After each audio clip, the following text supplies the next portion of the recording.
In this episode, we move into one of the most practical parts of mobile support, because many user problems are not caused by the phone, tablet, or laptop itself, but by the accessory connected to it or the way it is trying to connect to something else. New technicians often focus on the device first and forget that a bad adapter, the wrong dock, an incompatible headset, or an unsuitable wireless method can create symptoms that look like a bigger failure than they really are. A user may say the device will not charge, will not project to a display, will not connect to the internet, or will not recognize audio equipment, and the real issue may be a mismatch between what the accessory does and what the device expects. Once you understand the purpose of common accessories and the logic behind wired and wireless connection choices, support starts to feel less like guesswork and more like a process of matching the right tool, the right connection method, and the right user need without creating unnecessary confusion or wasted effort. Before we continue, a quick note.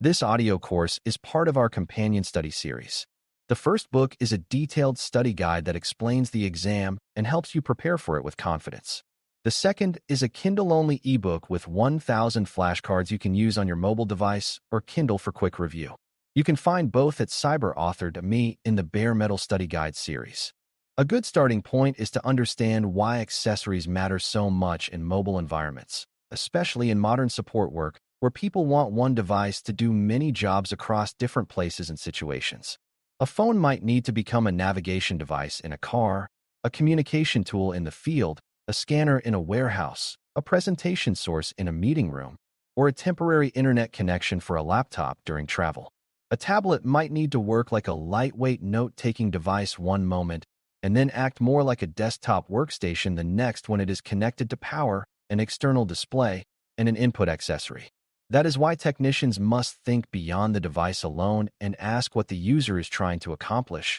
because the same accessory that is perfect in one situation may be completely wrong in another, and the support problem often becomes clear only when you understand the purpose behind the connection rather than staring only at the hardware in someone's hand. Docks are one of the most useful mobile accessories to understand because they are designed to make a portable device feel more like a full workstation without changing the device itself. A dock usually adds convenience by bringing together power, display output, network access, audio, and connections for keyboards, mice, or storage devices into one place, so the user does not have to plug in separate accessories every time. That sounds simple, but support trouble starts when people assume every dock works with every device. Because some docks are built for specific models, some depend on the device supporting certain features through its connector, and some provide only a subset of what the user expects. If a user says the dock charges the device but does not drive the monitor, or the keyboard works but the wired network does not,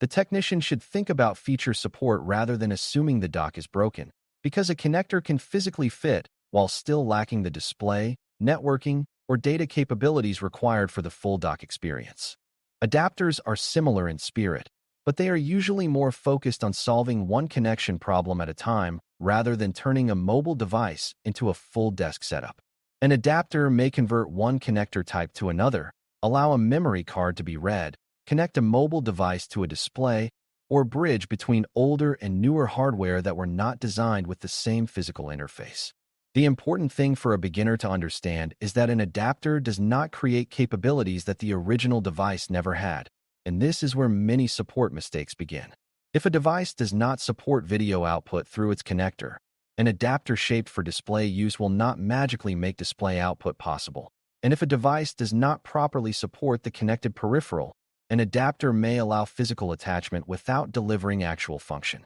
That is why technicians have to think in two layers at once, with physical fit being only the first question and logical compatibility being the second, because successful support depends on both being true at the same time. Styluses look simple from the outside, but they can create confusion because users often assume that any pin-shaped accessory should work with any touch-enabled device. In reality, some styluses are basic pointing tools meant to mimic a finger on a touch surface, while others are more advanced input devices designed to work with specific screen technologies, pressure sensitivity features, or application support built into certain tablets or phones. That difference matters because a user may complain that the stylus is inaccurate, unresponsive, laggy, or missing advanced features, And the problem may not be a defect at all, but an expectation mismatch between a generic stylus and one designed for a much richer input experience. A technician should think about what the user actually needs from the stylus,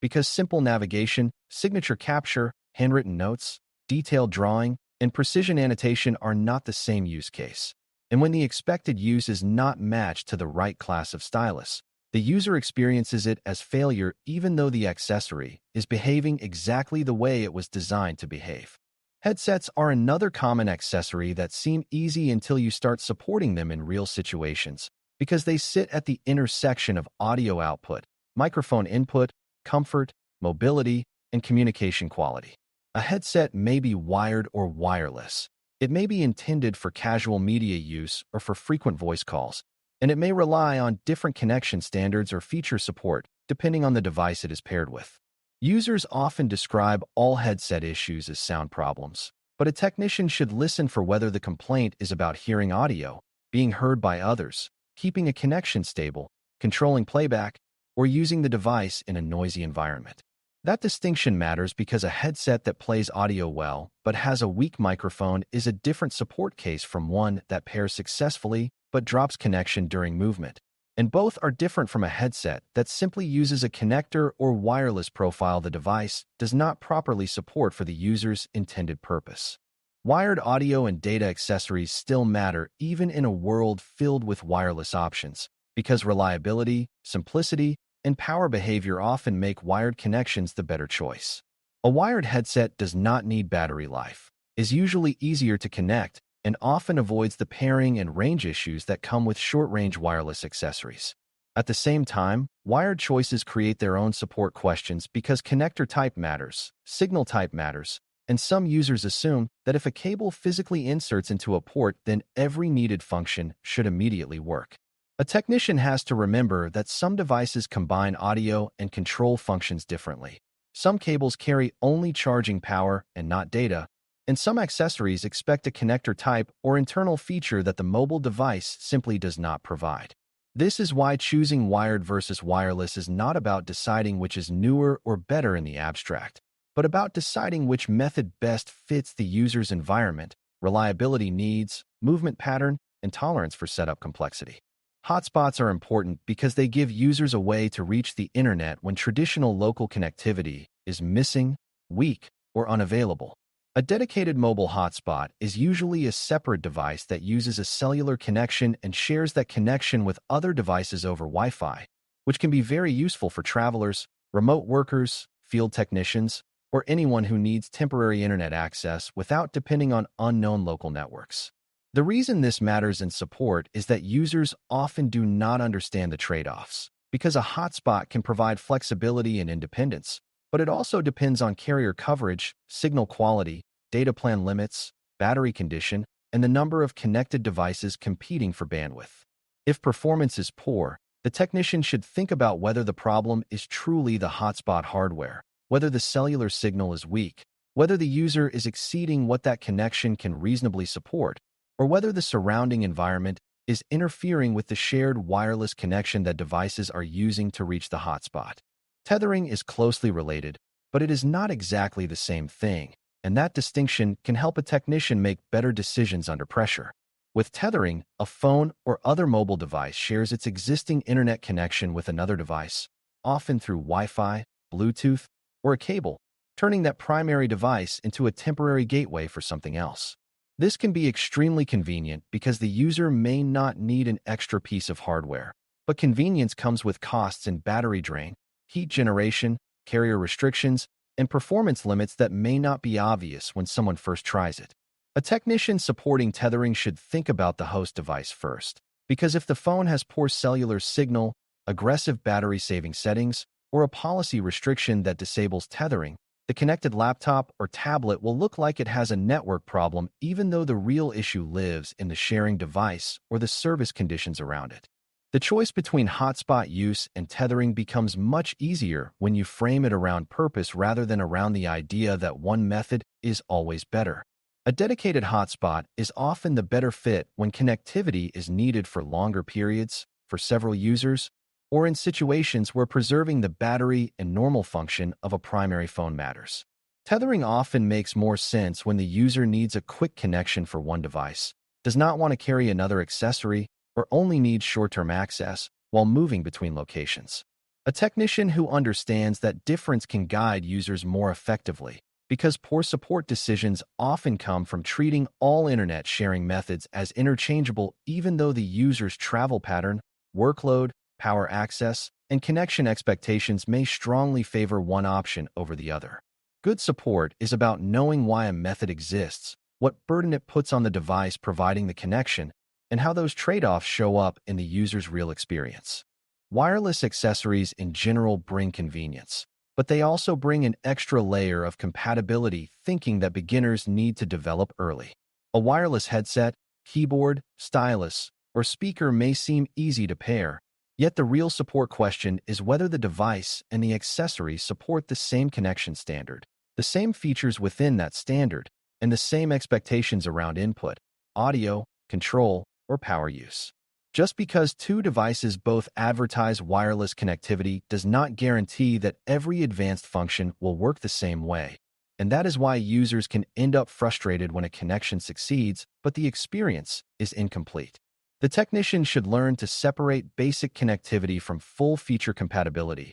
because a device may connect but still fail to deliver microphone controls, media buttons, stable range, acceptable delay, or the accessory behavior the user expected based on another device they used in the past. One of the biggest support mistakes with mobile accessories is assuming that physical connection equals compatibility, because many failures happen after something is already plugged in or paired. A dock may connect physically but need a device that supports video output over its port. An adapter may fit, but rely on a capability the device does not expose, and a wireless accessory may pair successfully while still lacking support for the exact function the user cares about. This is why technicians should think in terms of power compatibility, data compatibility, feature compatibility, and environmental fit rather than stopping at surface-level signs that something should work. When a user says an accessory is not functioning, the smarter response is to ask whether the connection is providing power,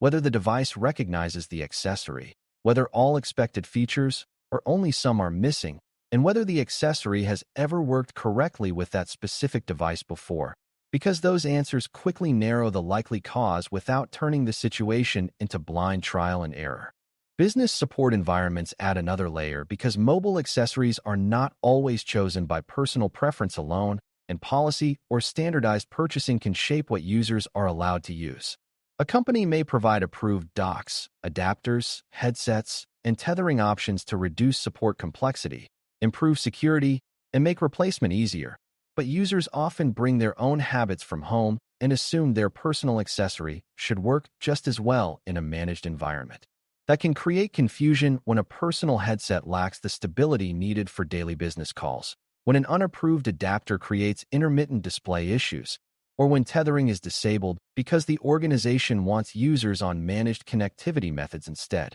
A technician needs to recognize that support is not only about whether an accessory can work in theory, but also about whether it fits the managed environment, the support model, and the user's actual task, because a technically possible solution is not always the right operational solution. As you build confidence with mobile accessories and connectivity choices, the key skill is learning to match the accessory or connection method to the purpose, the device capability, and the likely point of failure without being distracted by appearances. Docks, adapters, styluses, headsets, hotspots, tethering, and other common accessories are all useful, but they solve different problems and come with different risks around compatibility, power, range, feature support, and user expectation. Once you begin asking what the user is trying to do, what the accessory is supposed to provide, and whether the device truly supports that function in both physical and logical terms, support decisions become much more accurate and much less stressful. That is the habit to keep from this episode, because technicians who understand why an accessory makes sense in one situation and becomes trouble in another are far less likely to misdiagnose the problem, waste time on the wrong fix, or leave a user stuck with a setup that never really fit the job in the first place. Thanks for listening. For more audio courses, daily newsletters, and more, please visit baremetalcyber.com.